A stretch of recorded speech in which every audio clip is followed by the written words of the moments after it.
Welcome to Alley Chat, the RPG version. I am your host, Kevin Long, and today with me I have Jason Brick. Is that right? Yes, it is. Okay, because you always read things and then you meet somebody and they're like, no, this is my name. Yeah,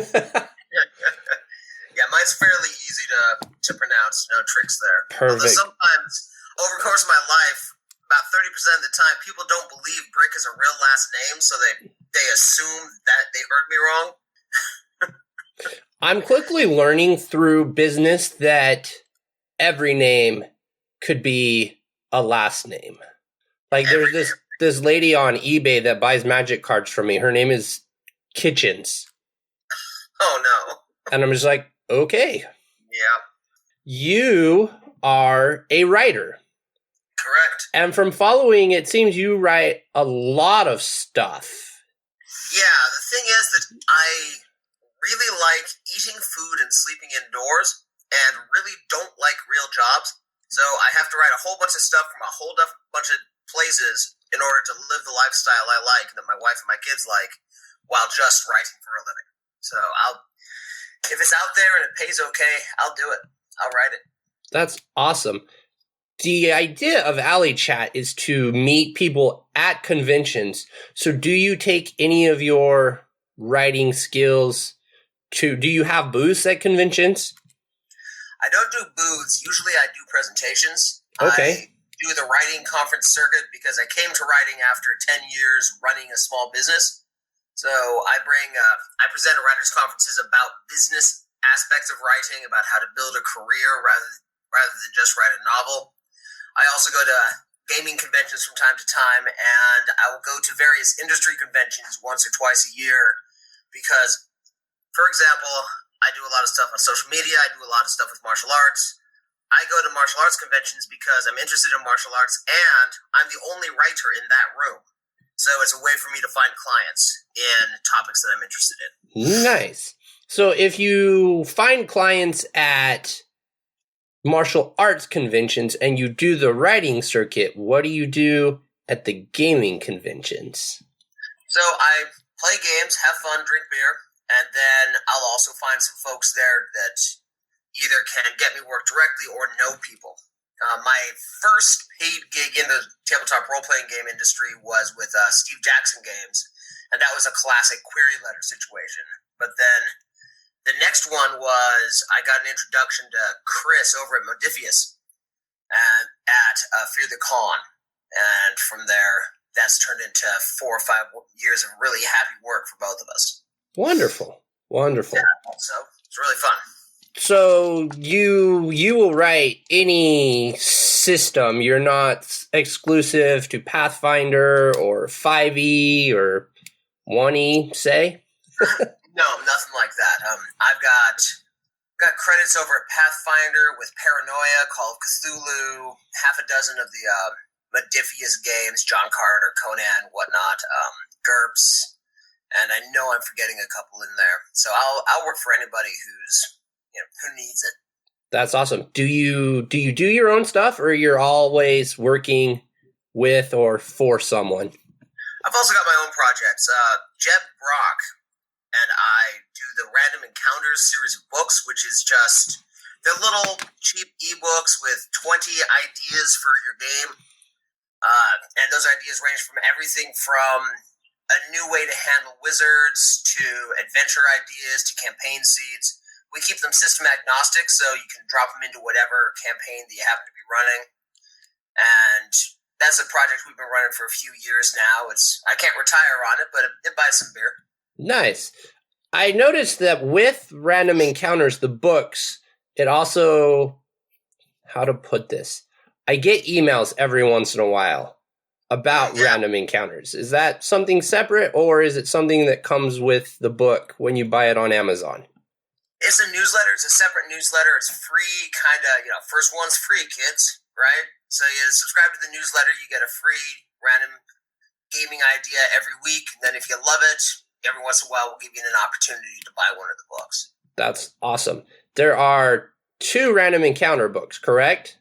So there's actually at this point 9, with the 10th coming out. What we do is we just very arbitrarily split them into seasons of 5 books. So season 1, volumes 1 through 5, have been out for years. We've been producing season 2 for the last couple years, and we've got volumes 1 through 4 of that. And then you can also get an omnibus of season 5, and then an omnibus of season 1, and then as soon as we get the 5th book of season 2, we'll actually be kickstarting the omnibus this time around to see how that goes. Oh, cool. We might have to get you back on when you do your Kickstarter. That would be fabulous. I need to go do some research because I thought there was Random Encounter Season 1. And then it makes sense, though, because I always wondered, why is it Season 2, Episode 1? So now I got to go find the other ones. We've been releasing them in the smaller books so that we can keep the price point very low. That's awesome. And then if folks love it, they can spend a little more on the nicer omnibus edition, which you can actually get as a hard copy book. It's got more art. We spend a lot more time and attention on the formatting and all of that. So you have the option of getting the information as inexpensively as possible, or you can also choose to get the book and have a little fancier version of it if you really love what's going on there. I'm all for the I know how to say it. I'm all excited for big books. E-readers are nice, but I like having something that I can touch and feel and throw at bad players if needed. And, not for nothing, for me, those books that are full of ideas or your monster manuals, your campaign settings, often it's nice to have a physical thing just to kind of randomly, idly page through, where it's harder to do that on an e-reader. It's true. Get them thinking something bad is coming. When you go to the conventions, rather any of them, is there something you're looking for?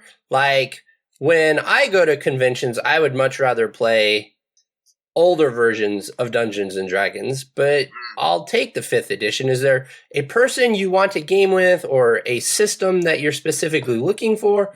Or is it just whatever's there is there?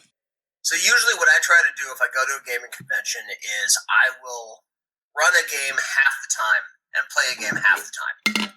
And when I'm playing a game, I try to get in at least one Fiasco game, because Fiasco with strangers at a convention, especially late in the convention when everybody's tired and punch drunk, is some of the best gaming time on the planet. And then for the other slots, I either look for somebody who I know of who I haven't played with yet, or I look for a system I haven't played yet. Because the whole point is to get out there and have new experiences with new people and new ideas. So the farther out from my normal experience I can get, the happier I am. Sweet. What projects are you working on right now that you can share with the listeners of Alley Chat?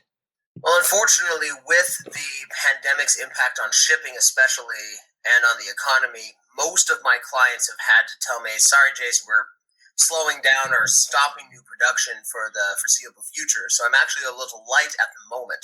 However, I am working with Iron GM's games, Grimmer Space. They did their Kickstarter last year. It's a Starfinder supplement that's horror-based. So I've been doing a number of adventures for them. So like Aliens? Aliens is an option. We just did one that's a lot more like Tremors. It's been a lot of fun. That's and cool. They're really good folks. Is there anything else you would like to share with the listeners? Just come on over to our Facebook group. Come take a look at our newsletter. We did just change. You know how if you have a newsletter, you're a bit of a piker if you don't give something away free for people who want it. We just changed it to a COVID-19 Fiasco playset that you can get for free. Just for signing up for the newsletter. So come find me on Facebook. Let's nerd out together. Where can they find you on Facebook? If you go to Facebook and look up Random Encounters, role-playing Random Encounters, you will find us, and we're on there all the time. We'll make sure we can get a link into the show notes for that as well. Is that the only place that we can find you on social media? I'm exclusively Facebook these days. I used to be on G+, but they want to close G+. You can find my website at writelikeHell.com, or you can just email me at brickcometjason@gmail.com. And I nerd out about writing, I nerd out about gaming at the drop of a hat and with any provocation at all. So I invite everybody to come find me and we'll chat. That's awesome. Thank you so much for joining us today on Random Encounters. Absolutely, my pleasure. I'm still working on this, so I don't have an ending yet. But thank you so much for coming on with us today and anytime. Talking about stuff. Yeah, absolutely my pleasure. You have a great day. Yeah, you too. You can find Alley Chats on Facebook by searching for @AlleyChats. You can also visit us at our webpage, smgpods.com/alleychats, for links to all our episodes and other cool stuff. One easy way to support our show is to rate and review Alley Chats wherever you listen to your podcasts. Those ratings really help us out and help others find our show as well.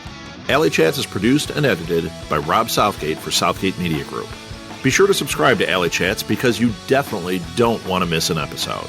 Thanks again to our affiliate sponsors, Hunt-A-Killer and Tweaked Audio. Links to them are on our webpage and in the show notes. This wouldn't be possible without them. Our theme song is by Benny and the No Goods. Check out their awesome music at bennyandthenogoods.bandcamp.com. If you're an artist or writer or creative type that would have a table at an artist alley and would like to be on Alley Chats, message us through the Facebook page or email us directly at southgatemediagroup@gmail.com and we'll set up an interview. Thanks for listening, everybody. We'll be back tomorrow with another fantastic show.